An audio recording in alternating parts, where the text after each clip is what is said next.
늦은 저녁, 나는 야근 후 무거운 몸을 이끌고 집으로 가고 있었다. 터벅터벅 골목으로 들어서는데 등 뒤에서 가는 목소리가 들려왔다. 길 좀 가르쳐주세요. 말을 건넨 건 키가 큰 여자였다. 어딘가 아픈 사람처럼 안색이 창백했다.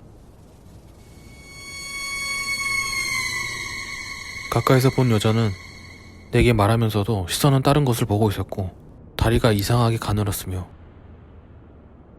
한숨인지 호흡인지 알 수 없는 숨을 내쉬고 있었다. 네? 어디 말씀이시죠?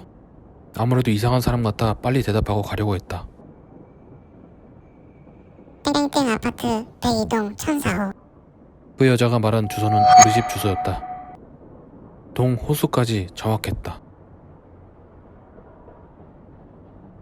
네? 잘 모르겠네요. 난 그냥 엮이고 싶지 않아서 대충 대답했다. 그러자 여자는 그대로 골목길로 사라졌다. 뭐지? 수상해 보이는 여자가 우리 집 주소를 묻다니. 난 별의별 생각이 다 들어서 밖에서 조금 시간을 때우다 집으로 돌아갔다. 찜찜한 기분에 서둘러 문을 열고 집 안으로 들어섰다. 옷을 갈아입고 평소처럼 웹서핑을 하려고 테이블에 앉아 노트북을 켰다.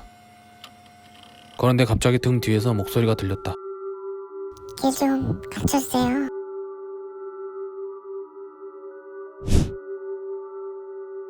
어두운 방 안에는 아무것도 없었다.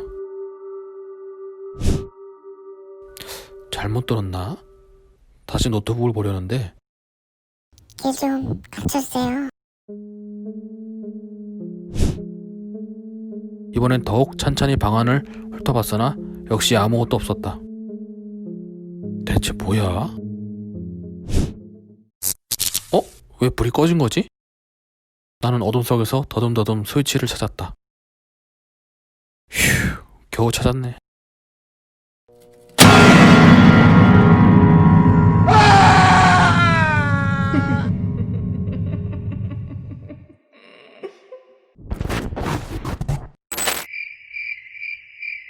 (4월) 초여름경 군 복무 중이었던 나는 새벽 근무를 마치고 막사로 돌아왔다. 생활관으로 들어서자마자 피곤이 몰려들어 씻지도 못한 채 그대로 잠들었다. 그런데 한참을 자다 갑자기 소변이 마려웠다. 그러나 잠에 취해 좀처럼 일어나지 못하다가 참다 결국 눈이 떠져서 화장실로 향했다. 종종 걸음으로 겨우 화장실에 도착했는데 그날따라 공사 중이라 문이 잠겨 있었다. 정말 볼 일이 급해진 난 할 수 없이 다른 화장실을 찾아갔다. 중간에 마주친 후임이 날 보고 격려를 했으나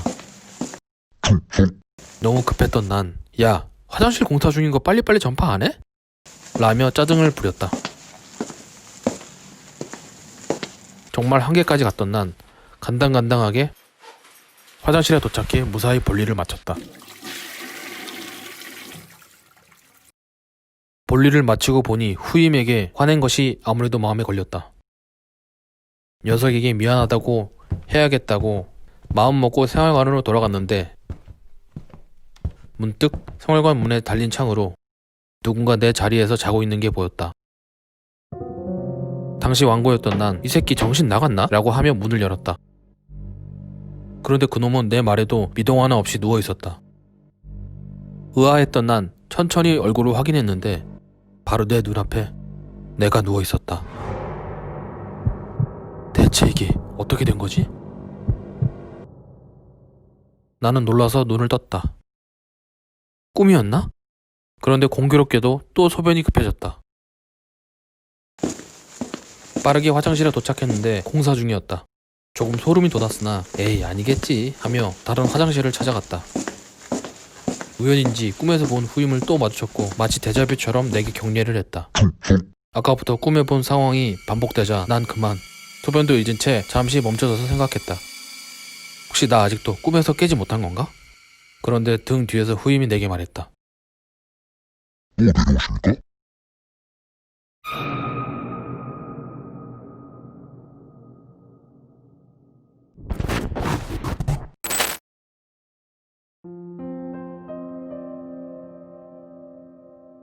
어느 날 친구가 죽었다는 소식을 들었다.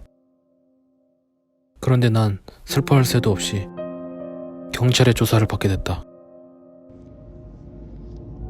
친구가 죽기 전 마지막으로 만난 사람이 바로 나였기 때문이었다.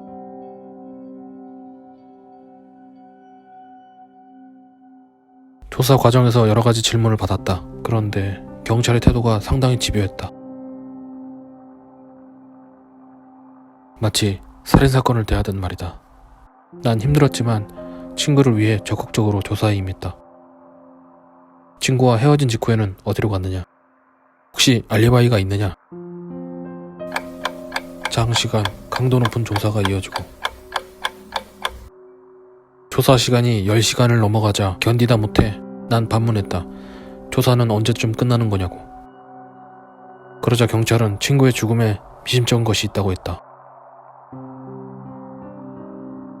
사건 정황은 친구가 4층 건물의 계단을 통해 옥상으로 올라가 투신 자살한 듯한데 조사해보니 건물의 1층 계단부터 옥상까지 이어지는 친구의 핏자국이 나왔다고 했다. 누군가 친구를 죽인 뒤 자살로 위장하기 위해 시신을 옥상까지 운반해서 떨어뜨렸을 가능성도 배제할 수 없다는 설명을 덧붙이면서 말이다. 또한 정확한 판단을 위해 부검을 할 예정이라 말했다. 친구가 자살했다는 사실도 끔찍한데 시신을 옥상으로 옮겨? 자살? 그런 말을 들으니 정말 섬뜩했다. 난 그날 새벽까지 조사를 받고 귀가했다. 그리고 얼마 후 부검의 결과가 나왔다. 친구는 자살한 것으로 판명났다. 그리고 1층부터 옥상까지 이어진 핏자국이 난 이유는 정말 끔찍하게도 친구는 투신 직후 한 번에 목숨이 끊어지지 않았고 계속 피를 흘리며 기어서 옥상까지 올라가 다시 투신한 것이었다.